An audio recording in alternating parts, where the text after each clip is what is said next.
My name is Cassandra. I go by Cassie because a friend gave it to me once, and my mom never wanted to admit that my name has its origins in mythology and that I could be psychic.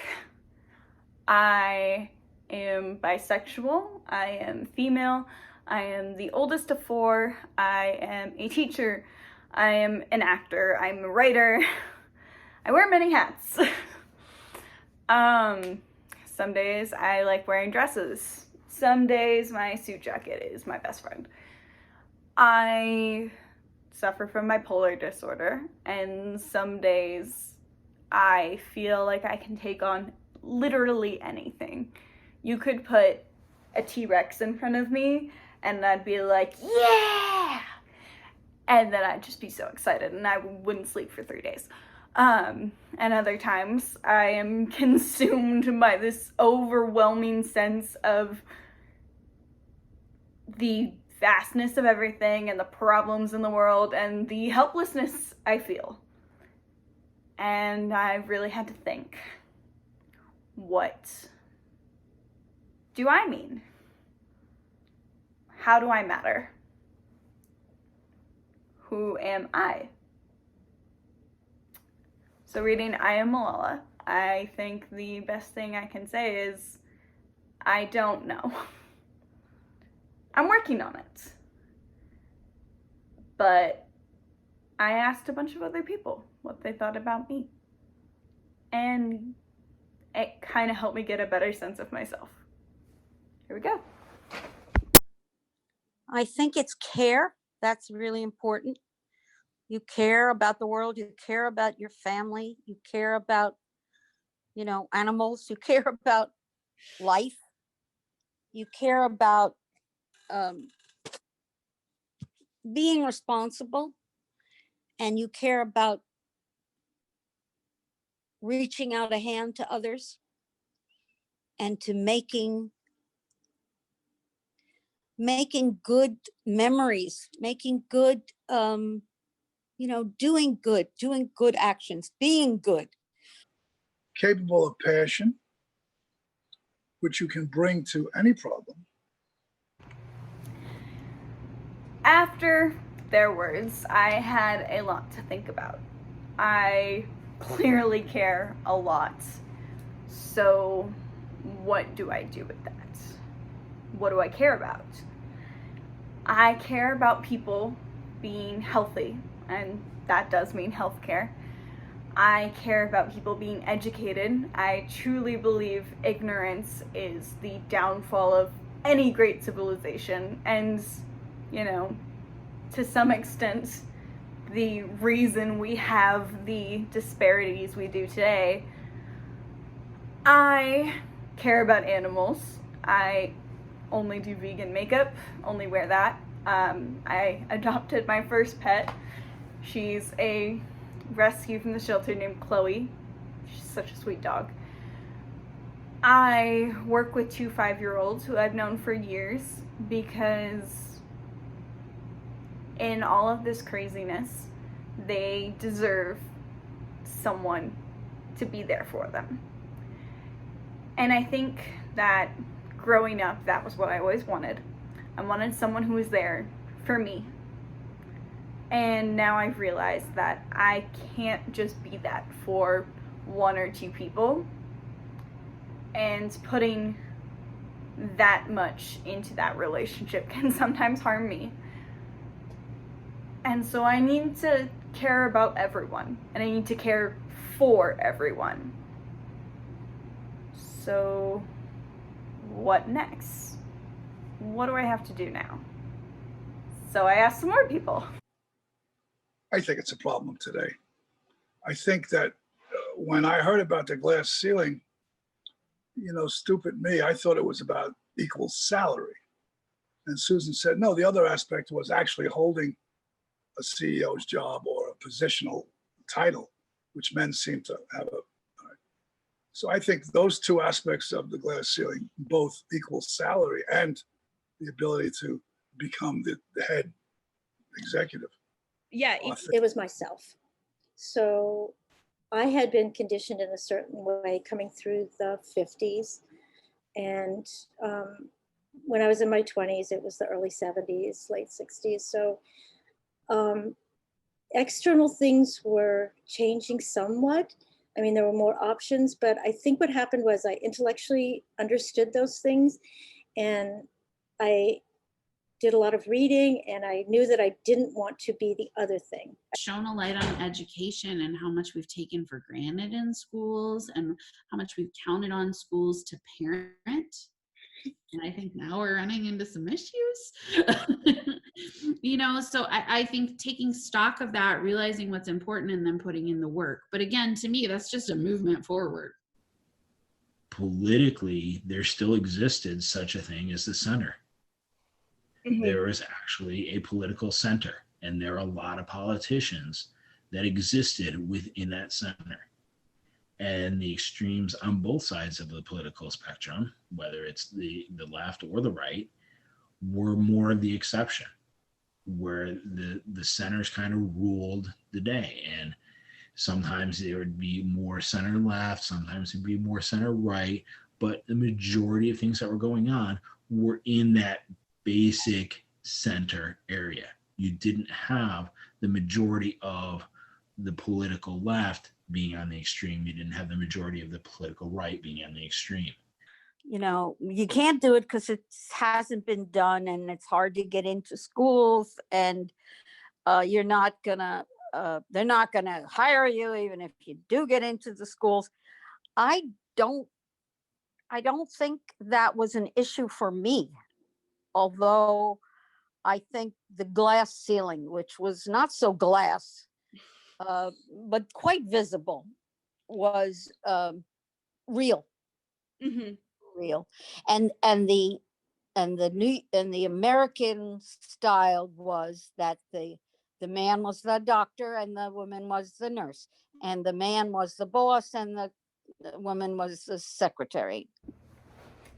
A lot of the older people in my life said that it was all about representation. And I get that. I agree.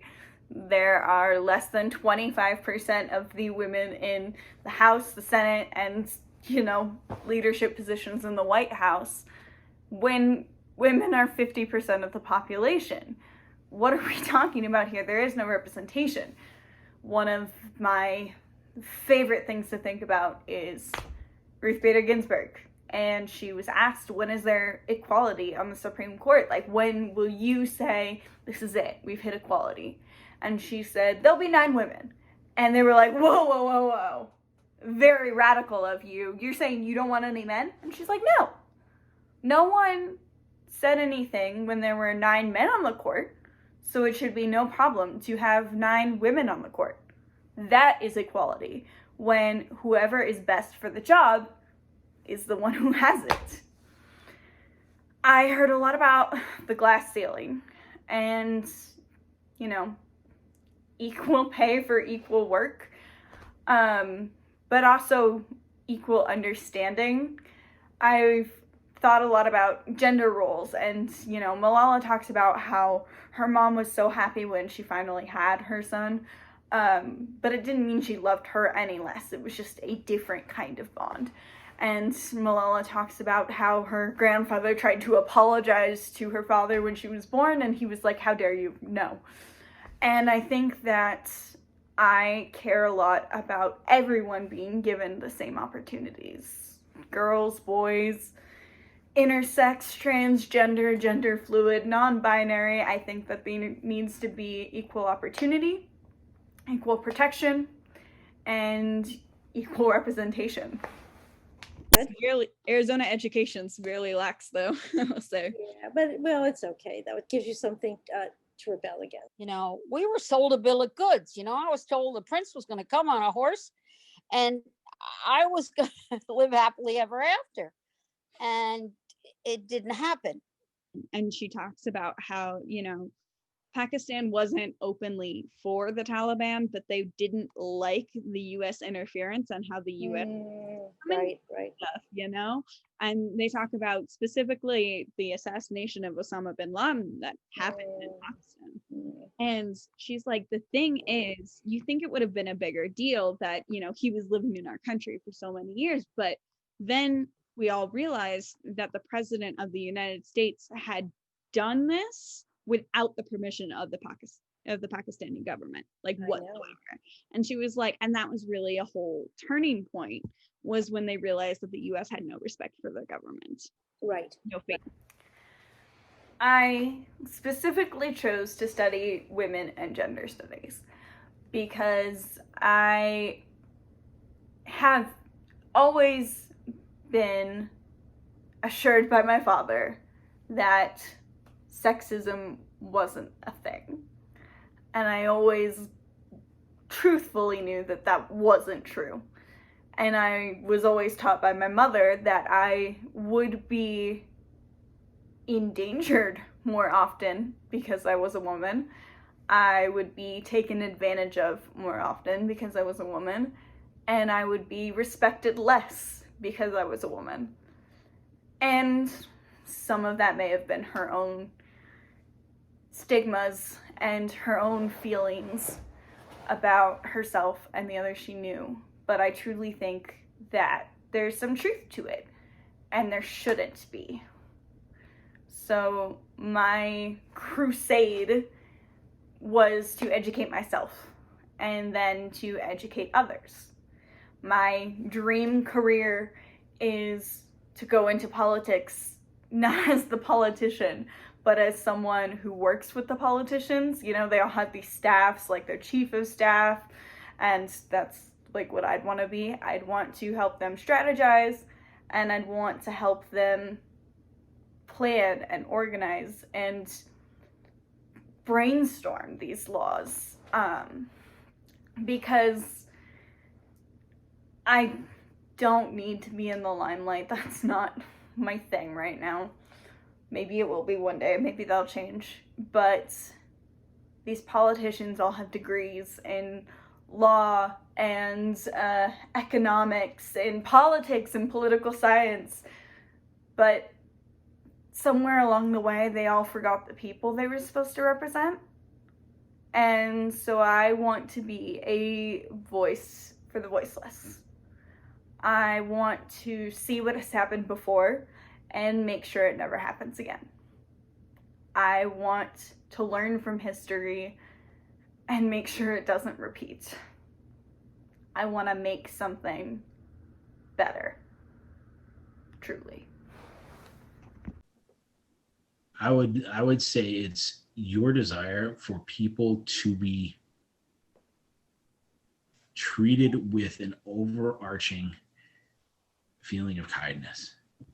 That people, that regardless of their backgrounds, their experiences, their race, their beliefs, their creeds, their whatever it is, that they should be treated as human, as people. Agree with like feeling that obstacle in yourself. And you know, I'm a person who goes to therapy once a week, and I found that that's very good for me. And talking to my therapist, I'm like, I think I'm a semi-functioning human. At the same time, I don't think I could ever quit therapy again. I chose to end it with this clip because I don't know if that's me anymore, but I really, really want it to be. So I promise to try to find that person and to be that person and to make it easier for the next person. Thanks. You were just always about what was right. Like you were what was about morally right. Like you had a very strong grasp on fair and just right and wrong. I mean, I'm just going back to like when we did Mockingbird, right? Like it was, which is, I'm teaching right now, so that's probably why my head goes there. But it was just, you were just very matter of fact about like, okay, hold on. I mean, I feel like you could see very clearly where people make excuses for moral shortcomings, and you were never judgmental with it. You know, you never were. It was just like, no, that doesn't make any sense. I'm sorry. And just, you know, okay, but think about it this way. It was never, you know, you never adversarial in that. And so I think, to me, when I think of you, I just think of you about being unapologetically assured in your sense of morality and rights and wrongs.